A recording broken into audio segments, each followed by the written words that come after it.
আমাদের গাঞ্জা distraction plan ছিল, সেই অনুযায়ী আমাদের inspector Deepak Debbarma, sub inspector Jayanta Das, সঙ্গে ম্যান এবং ওমেন পিএসআর এবং পিএসটাফ এসপিও নিয়ে কমলনগর এরিয়াতে যায় গাঞ্জা ডিস্ট্রাকশন, কমলনগর আনন্দপুর এরিয়া।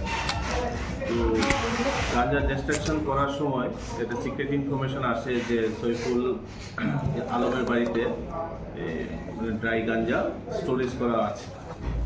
সেই ইনফরমেশন মোতাবেক আমাদেরকে জানানো হয় পিএসএ।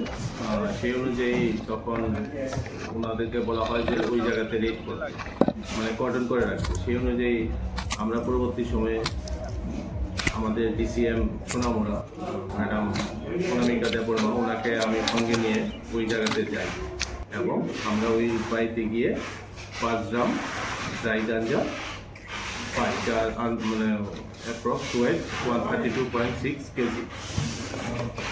সঙ্গে ওইখান থেকে আমরা ইব্রাহিম মিয়া এলআইস পুলিশ, ওনাকে আমরা ডিটেইন করি। উনি হচ্ছেন সৈফুল আলমের শ্বশুর। অ্যাকচুয়ালি উনি ওই বাড়িতেই থাকেন এবং বিগত 3-4 মাস ধরে ওরা এই মানে গাঁজা কাল্টিভেশন করে আসছেন এবং এগুলো কালেকশন করে বাড়িতে ড্রাই করে ওখানে প্রিজার্ভ করে রেখেছিলেন ড্রামের মধ্যে।